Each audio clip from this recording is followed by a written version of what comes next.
ఓం నమ శివాయ. అరహర మహాదేవ శంభో శంకర. కార్తీక పురాణం అండి 13వ భాగము. 13వ రోజు మనం చేయవలసిన పూజలేమిటి, తెలుసుకోవలసిన నియమాలేంటి? ప్లీజ్ ఫ్రెండ్స్ లైక్ చేయండి, కాస్త సబ్స్క్రైబ్ చేసుకోండి, ఎంకరేజ్ చేయండి. ఇక కార్తీక పురాణంలోకి వెళితే 13వ రోజు శుద్ధ త్రయోదశి. విష్ణువుని మన్మధుని పూజించాలి. రాత్రిపూట భోజనము ఉసిరికాయ తినకూడదు. దక్షిణ తాంబూలాలతో పరిమళ పుష్పాలను దానం చేయాలి. అతిథులకు భోజనం పెట్టాలి. ఓ రాజా, కార్తీక మాసంలో తప్పక చేయవలసిన కొన్ని ధర్మాలు ఉన్నవి. వాటిని వివరిస్తాను.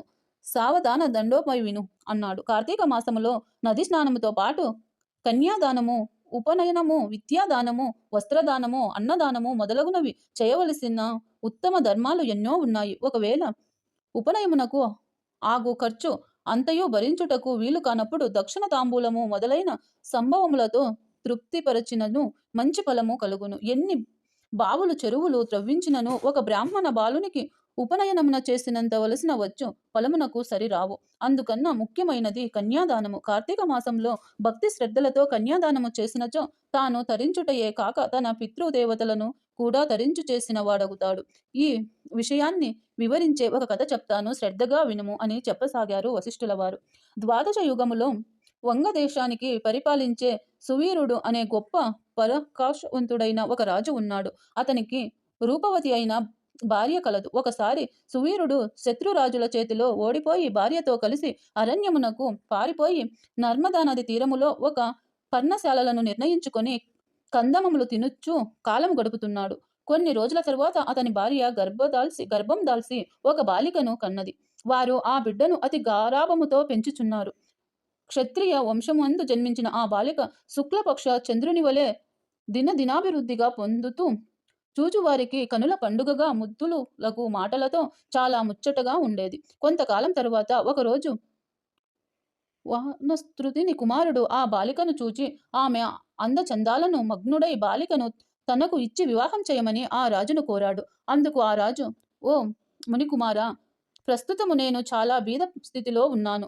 మా కష్టంలో తొలుగుటకు కాను నాకు కొంత ధనమిచ్చినచో నా కుమార్తెను ఇచ్చి వివాహం చేయగలను అని చెప్పగా ఆ మునికుమారుడు నర్మదా తీరమున కుబేరుని కూర్చి గొప్ప తపస్సు చేసి కుబేరుని మెప్పించి ధన పాత్ర సంపాదించి రాజుకు ఇవ్వగా రాజు సంతోషించి తన కుమార్తెను ఆ ముని కుమారునికి ఇచ్చి వివాహం చేశాడు. మునికుమారుడు భార్యను తీసుకుని తన తల్లిదండ్రుల వద్దకు వెళ్ళి సుఖ జీవితం గడుపుతున్నాడు. సువీరుడు భార్య మరొక బాలికను కన్నది. సువీరుడు మునికుమారుడు ఇచ్చిన తన పాత్రను తీసుకుని స్వేచ్ఛగా భార్యతో సుఖంగా ఉన్నాడు. సువీరుడు రెండవ కుమార్తె కూడా యుక్త వయసుకు వచ్చిన తరువాత పూర్వము వలనే ఎవరికైనా ధనమునకు అమ్మవచ్చునన్న ఆశతో ఎదురు చూస్తున్నాడు. ఒక ఋషి పుంగవుడు తపతి నది తీరము నుండి నర్మదా నది తీరమునకు స్నానము కొరకు వస్తూ దారిలో ఉన్న సువీరుని కలుసుకొని, ఓయి, నీవు ఎవరు? నీ ముఖ వర్చస్సును బట్టి రాజవంశము వాని వలె ఉన్నావు. ఈ అరణ్యములో భార్య బిడ్డలతో నివసించుటకు కారణము ఏమిటి అని అడిగాడు. సువీరుడు తన వృత్తాంతము అంతయు పూసగుచ్చినట్లు చెప్పాడు. ఓ రాజా, నీవు ఎంతటి దరిద్రుడవైనవు! ధర్మ సూక్ష్మము ఆలోచించక కన్యను ధనమునకు అమ్ముకున్నావు. కన్య విక్రమయు మహాపాతకములతో ఒకటి. మానవ జాతి ఏ పాపము చేసినా ధర్మశాస్త్రము వాటికి ప్రాయచిత్తము తెలియజేశాయి. కన్య విక్రమ పాపానికి ప్రాయచిత్తము ఏ శాస్త్రములోనూ లేదు కనుక అలాంటి పాపపు పని మరోసారి చెయ్యకు. కన్యను నిశ్చయించిన వారు ఆశిప్రతయునే నరకమునకు వెళ్ళి నానా బాధలు అనుభవిస్తారు. ఆ ద్రవ్యములతో దేవముని పితృదేవత ప్రీతి కొరకు వ్రతములను చేసినను అవి ఎలాంటి ఫలితములు ఇవ్వవు. అదినియు ఇక కన్య విక్రమమును చేసిన వారిని పితృదేవతలు పుత్ర సంతతి కలుగు కాకుండా శపిస్తారు. అదే విధంగా కన్యను దానము ఇచ్చి కొన్ని వివాహ చూడిన వారి గృహస్థ ధర్మములు వ్యర్థమై అతడు మహా నరకమునకు అనుభవించును. కన్య విక్రమమును చేసిన వారికి ఎట్టి ప్రాయశ్చిత్తము లేదని పెద్దలు చెప్పే ఉన్నారు కనుక రాజా, రాబోయే కార్తీక మాసంలో నీ రెండవ కుమార్తెను నీ శక్తి కొలది బంగారు ఆభరణములతో అలంకరించి సదాచార సంపన్నుడు ధర్మబుద్ధి గల వారికి కన్యాదానము చెయ్యి. ఆ విధంగా చేసినచో గంగా స్నానము మరియు అశ్వయోధ యోగము చేసిన ఫలము పొందుటయే కాక మొదటి కన్యను అమ్మిన దాని ఫలమును కూడా తొలగిపోవును అని రాజునకు హితబోధ చేశారు. అందుకు ఆ రాజు చిరునవ్వు నవ్వి, ఓ మునివర్య, మనిషి బ్రతికుండగా భార్య బిడ్డలతో సిరి సంపదలతో సుఖంగా ఉండకుండా చనిపోయిన తరువాత వచ్చే ఏదో మోక్షము కొరకు ప్రస్తుతము ఉన్న అవకాశము జారవిడుచుట భావ్యమేనా? ఐహిక సుఖములే గొప్ప సుఖములు అని ఆ భావన కావున నా రెండవ కుమార్తెను కూడా నేను అడిగినంత ధనము ఎవరు ఇస్తారో వారికే ఇచ్చి పెండ్లి చేయుదును అని విక్కించగా చెప్పాడు. ఆ మాటలు సన్యాసి వాని మూర్ఖత్వానికి ఆశ్చర్యపడి తన దారిన తను వెళ్ళిపోయాడు. కొంతకాలం తరువాత సువీరుడు మరణించాడు. వెంటనే యమదూతలు వచ్చి వారిని యమలోకములో వ్రతమును అనే నరకములో పడవేసి అనేక విధములుగా బాధించిరి.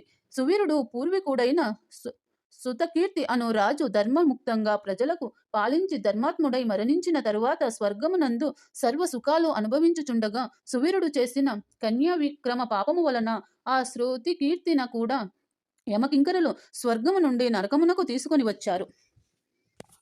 అప్పుడు శత్రుకీర్తి నిండు కొలువులో ఉన్న యమధర్మరాజు వద్దకు వచ్చి నమస్కరించి, ప్రభు, నీ సర్వజ్ఞాడవు, ధర్మమూర్తివి, బుద్ధిశాలివి, ప్రాణకోటి నంతయును సమముగా చూసేవాడవు. నా రాజ్యంలో అందరినీ కన్న బిడ్డలుగా చూశాను. నేనెప్పుడు ఏ పాపము చేసి ఉండలేదు. నన్ను స్వర్గం లోకము నుండి నరకమునకు తీసుకొని వచ్చుటకు కారణము ఏమిటి అని అడిగాడు. అంత ఆ యమధర్మరాజు, శృతకీర్తి, నీవు న్యాయమూర్తివి, ధర్మాత్ముడివి. నీవు ఎటువంటి దురాచారములకు చేయలేదు. కాని నీ వంశమునకు చెందిన సువీరుడు తన పెద్ద కుమార్తెను ధనవంతునకు అసించి అమ్ముకొన్నాడు. కన్యను అమ్ముకొనేవారి పూర్వీకులు ఇటు 3 తరాల వారు అటు 3 తరాల వారికి ఎంతటి పుణ్యపురుషులైనను నరకమున అనుభవించుటే కాక నీచాతి జన్మలు ఎత్తవలసి ఉంటుంది. నీవు పుణ్యాత్ముడవు, ధర్మాత్ముడవు అయినయు నాకు తెలుసు. నీవు మరలా స్వర్గాన్ని చేరాలంటే ఒక ఉపాయము చెప్తాను విను. నీ వంశస్థుడైన సువీరునకు మరొక కుమార్తె ఉన్నది. ఆమె నర్మదా నది తీరమున తన తల్లి వద్ద పెరుగుతున్నది. నా ఆశీర్వాదము వలన నీవు మానవ శరీరము పొంది అక్కడకు పోయి ఆ కన్యను వేద పండితునకు శీలవంతుడైన ఒక విప్రునకు కార్తీక మాసంలో సాలంకృతముగా కన్యాదానము చేయించుము. అట్లు చేసినచో నీవు, నీ పూర్వీకులు, సువీరుడు, నీ పితృదేవతలు కూడా స్వర్గంలోమునకు వెళ్ళగలరు. కార్తీక మాసంలో సాలంకృత కన్యాదానము చేసిన వాడు మహాపుణ్యాత్ముడు కాగలడు. పుత్రిక సంతానము లేనివారు తమ ద్రవ్యముతో కన్యాదానము చేసినను కన్యాదాన ఫలము లభించును. కనుక నీవు వెంటనే భూలోకమునకు వెళ్ళి నేను చెప్పిన విధముగా ఆ ధర్మకార్యము చేసి పితృగుణము తరించురు, వెళ్ళి రమ్ము అని చెప్పారు. శృతకీర్తి మహాధర్మరాజునకు నమస్కరించి ఆయన వద్ద సెలవు తీసుకొని నర్మదా తీరమున ఒక కుటీరములో నివసించుచున్న సువీరుని భార్యను కుమార్తెను చూసి సంతోషపడి ఆమెతో అన్ని విషయాలు చెప్పి కార్తీక మాసమున సువీరుని రెండవ కుమార్తెను సర్వజ్ఞుడైన ఒక ముని కుమారునితో సాలంకృత కన్యాదాన వివాహము చేశాడు. ఆ కన్యాదానము చేయుట వలన పితృదేవతలతో పాటు సువీరుడు కూడా పాపం నుంచి విముక్తి పొంది స్వర్గలోకంలో ఉన్న పితృదేవతలను కలుసుకొన్నాడు. జనక మహారాజా, కార్తీక మాసంలో చేసే కన్యాదానము వలన మహాపాపములు కూడా నశించును. వివాహ విషయంలో వారికి మాట సహాయము చేసినను పుణ్యము కలుగును. కార్తీక మాసంలో కన్యాదానము చేయుచున్నది సంకల్పించుకొని దీక్ష వహించి ఆచరించిన వ్యక్తి కూడా విష్ణు సాన్నిధ్యము పొందును. ఇలాంటి ముఖ్య ధర్మాలు తెలిసి కూడా చెయ్యని వారు రౌర వ్యాధి నరక బాధను అనుభవించురు. స్కంద పురాణం అండి 13వ అధ్యాయము పూర్తి అయినది.